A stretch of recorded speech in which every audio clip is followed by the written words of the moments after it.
एकलक्ष अकॅडमीमध्ये आपल्या सर्वांचं स्वागत आहे। आज परत आपण शेकड्यावरील काही जे प्रश्न आहेत ते घेऊन आलेलो आहोत। ठीक आहे, जी त्रिज्या वगैरे असते, गुणाचे प्रश्न असतात, त्या पद्धतीचे काही प्रश्न आज आपण पाहणार आहे। ठीक आहे, एकलक्ष अकॅडमी परत आपलं सर्वांचं स्वागत आहे। सर्वात पहिला प्रश्न आहे, पहा,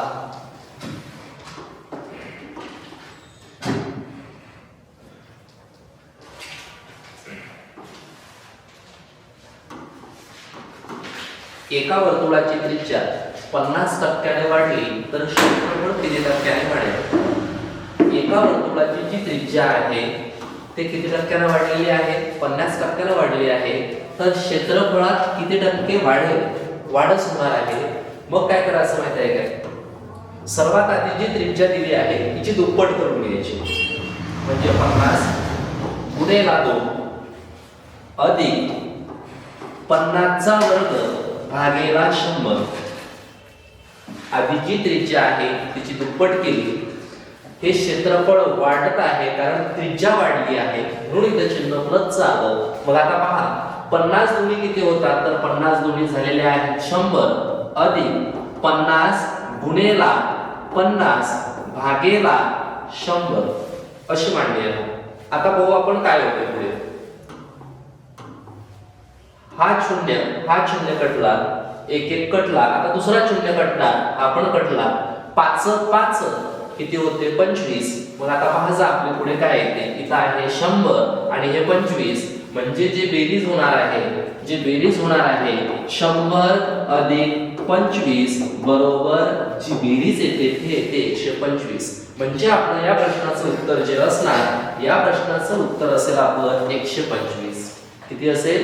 125 हे असेल। ठीक आहे, 50 ची दुप्पट करायची, चिन्ह का प्लस आलं? कारण वाढली म्हटलं आहे। पुढे जेवढ्यानं वाढली त्याचाच वर्ग करायचा, भागेला 100 घ्यायचं। मग आता आपला 0 कटला, 5 5 25, 100 आणि 25 आन्सर जे यायला पाहिजे ते किती यायला पाहिजे? 125। यासारखा दुसरा प्रश्न आहे, तो पाहू आपण।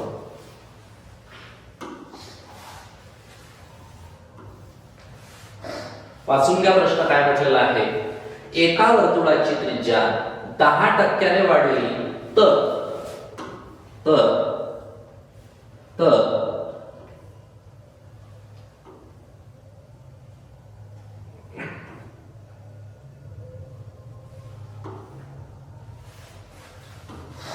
एका वर्तुळाची त्रिज्या म्हटलेला आहे, एका वर्तुळाची त्रिज्या 10% वाढली तर क्षेत्रफळ किती टक्क्याने वाढेल? म्हणजे आता पहा, आपल्याला काय करायचं आहे, दिलेली त्रिज्येची दुप्पट करायची आहे। आपल्याला 10 आहे, 10 गुणेला आपण किती घेतला? 2 अधिक 10 चा वर्ग म्हणजे 10 गुणेला किती येऊन राहिला? 10 भागेला किती येतो? 100। पहा आता इथे येऊन राहिलेला आहे आपला हा जो 0 आहे, हा जो 0 आहे, 0 कटला। मग आता 10 दोन्ही किती होतात ते पहा। 10 दोन्ही किती होऊन राहिले? तर 10 दोन्ही झाले 20 आणि अधिक 1 गुणेला 1 म्हणजे 1। बेरीज केली आपण, 20 अधिक 1 किती झालं? 21। म्हणजे आपलं या प्रश्नाचं जे उत्तर यायला पाहिजे ते किती यायला पाहिजे? 21 एवढं यायला पाहिजे। ठीक आहे, यापुढील पण प्रश्न असाच आहे, पाहू आता काय येते याचं उत्तर।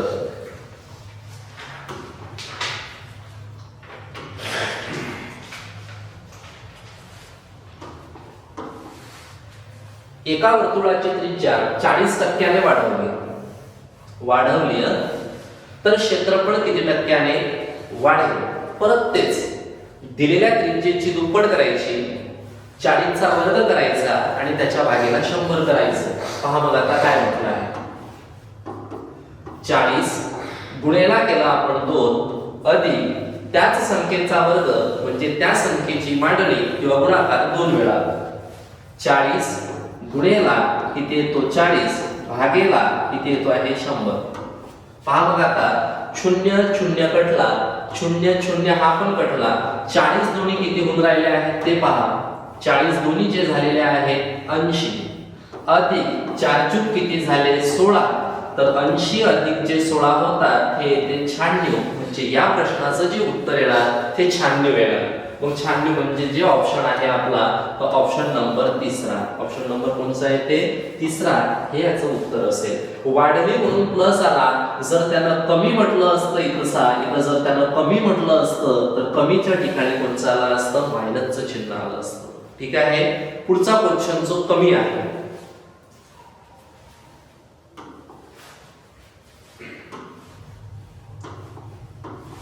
पहा काय म्हटलं आहे. कमी सांगितलेलं आहे. एका वर्तुळाची त्रिज्या 20% कमी केली तर क्षेत्रफळ किती टक्क्याने कमी होईल. म्हणजे साहजिकच आहे इथे चिन्ह मायनसचं आहे. चला पहा मग आता काय म्हटलेलं आहे तर दिलेली जी त्रिज्या आहे तिची दुप्पट करू.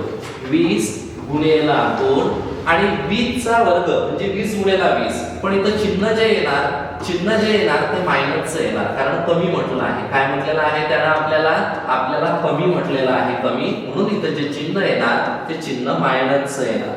परत 20 गुणिले 20 म्हणजे 20 चा वर्ग भागेला काय येतो 100. याचीच मांडणी काय होते 20 गुणिले 2 वजा 20 गुणिले 20 भागेला 100. पहा आता काय येते उत्तर आपलं 0 0 0 0 दोन्ही कटले. 20 दोन्ही किती झाले 4 आणि 20 दोन्ही किती होतात 40. पुढची मांडणी करू आपण. पहा याचा आन्सर जे 20 दोन्ही 40 हे लिहिले मी इथं 40 मायनस 2 दोन्ही किती होतात 4 ते घेतले 4. 40 मधून 4 मायनस केले तर किती येते आन्सर 36. म्हणजे या प्रश्नाचं जे उत्तर असायला पाहिजे हे असायला पाहिजे आपलं 36. किती असायला पाहिजे 36 हे पाहिजे होतं या प्रश्नाचं उत्तर. ही जी त्रिज्या आहे वर्तुळाची किती टक्क्याने वाढते किती टक्क्याने कमी होते असे हे प्रश्न होते. आता पुढील प्रश्न हे थोडे गुणाचे आहेत. गुणावर आधारित काही प्रश्न आहेत ते पाहू आपण.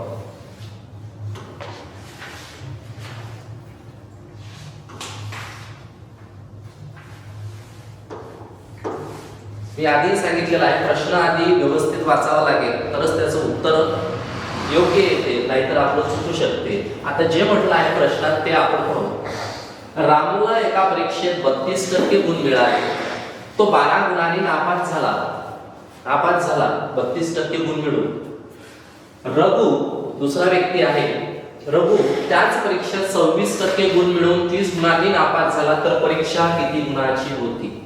परीक्षा जी आहे ती किती गुणाची होती. एक रघु आहे, एक कोण आहे यामध्ये रामू आहे, याला 26% आहे, त्याला 32% आहे, 12 गुण आहे आणि 30 गुण आहे. प्रश्न पहा कसा सॉल्व्ह करायचा आहे, ज्याचे आन्सर तुम्हाला असे कोणताही प्रश्न असला तर पटकन आन्सर येणार आहे. पहा बघा आता काय म्हटलेलं आहे. आपण काय करायचं आधी पर्सेंटेज मधला फरक काढून घ्यायचा आहे. म्हणजे या शेकडेवारीतला फरक किती येते ते पहा. 32 वजा किती आले 26. हा शेकडेवारीतला फरक आहे. पुढे आता गुणातला जे आहे वजाबाकी करायची आहे. मग गुणातली वजाबाकी किती येते ते पाहू आपण. गुणातली वजाबाकी जे येते 30 वजा किती आले 12. याची मांडणी परत पुढे होणार आहे. याच्यातून जर म्हटलं मायनस केला आपण तर याच्यातला जो फरक येऊन राहिला तो येऊन राहिला आपला 6चा. आणि 6चा नाही तर 6% आहे. बरोबर 30 मधून 12 गेले म्हणजे राहिले किती आपले 18. किती राहिलेले आहे 18. आता पुढची जी मांडणी येते ते पहा कशी येते. 6% म्हणजे 18 तर 100% म्हणजे किती. मी काय म्हटलं 6% म्हणजे 18 तर 100% म्हणजे किती. तर पहा बघा आता x गुणिले 6 भागेला 100 बरोबर किती येतो 18. ही मांडणी पहा कशी येते. x बरोबर 18 गुणिले किती होऊन राहिला आहे 100 आणि भागेला किती येतो 6. पहा काय येते आन्सर.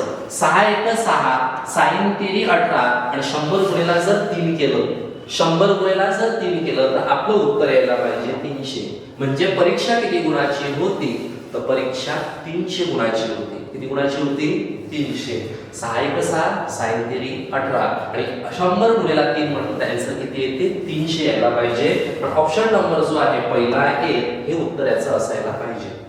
काय केलं आपण पहिले पर्सेंटेजची म्हणजे शेकडेवारीची वजाबाकी केली, नंतर गुणाची वजाबाकी केली कारण नापास झाला आहे. पास झाला तर काय करायचं मी पुढे सांगणार.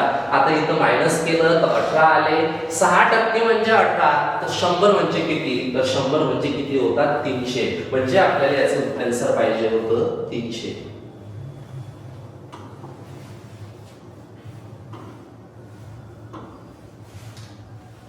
हा परत प्रश्न आहे, त्या पद्धतीचाच प्रश्न येते.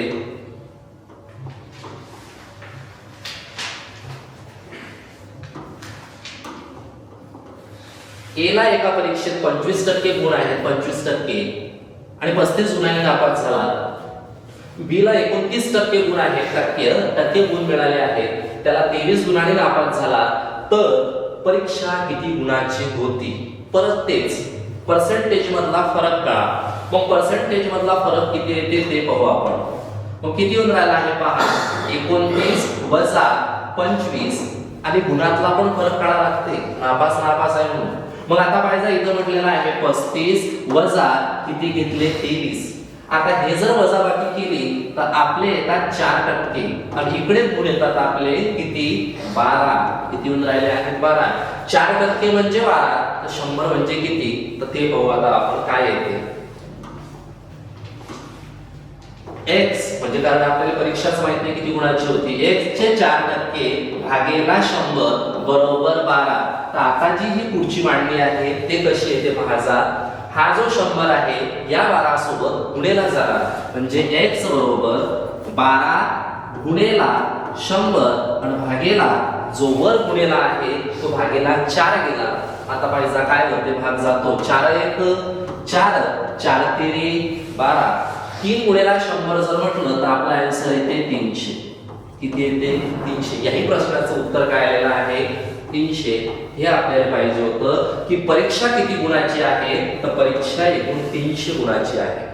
आपण काय करत आहे, पर्सेंटेज मधला फरक आणि गुणातला फरक काढून अशी मांडणी केल्यावर जे निघते हे आपल्याला परीक्षा किती गुणाची आहे एकूण हे निघत आहे. नापास झालेले आहे, पास होण्यासाठी काय आहे ते पुढे सांगतो.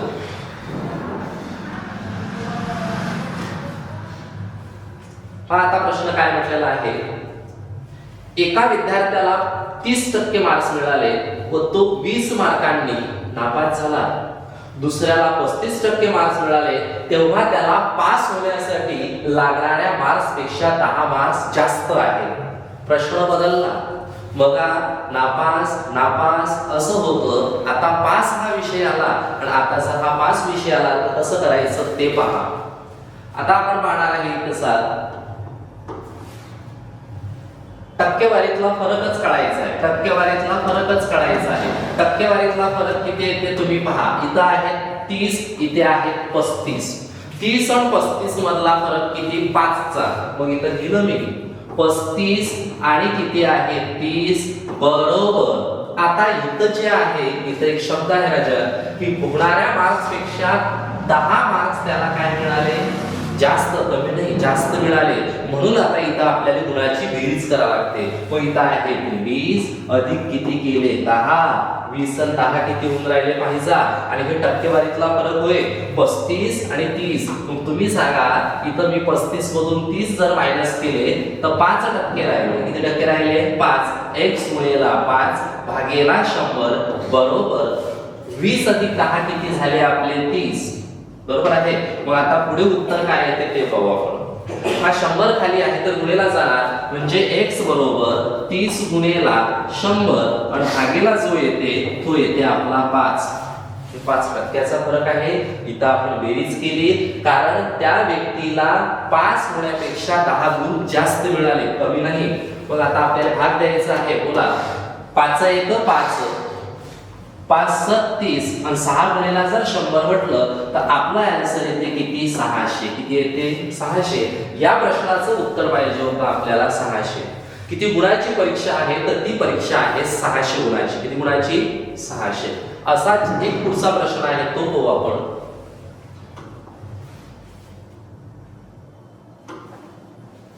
एका विद्यार्थ्याला 40% गुण मिळाले व तो 10 मार्कांनी नापास झाला.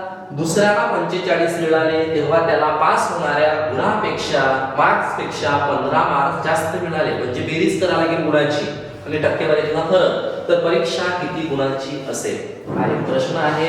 आणि या प्रश्नात या प्रश्नात आपल्याला आता तुम्हाला उत्तर हे सांगायचं आहे की या प्रश्नाचं उत्तर नेमकं काय असेल. ठीक आहे, कमेंट बॉक्स मध्ये मला उत्तर टाका. यासारखेच वेगवेगळे व्हिडिओ, वेगवेगळ्या प्रकरणावरचे व्हिडिओ, मराठीवरचे व्हिडिओ, जीएसची व्हिडिओ, चालू घडामोडीचे व्हिडिओ हे आपले येत राहतील. हा पर्सेंटेजचा एक थोडा भाग आहे जो तुम्हाला मी सांगण्याचा प्रयत्न केला. आवडलं असेल तर लाईक करा.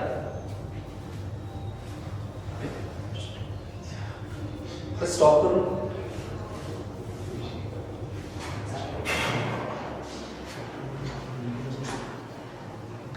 ठीक आहे.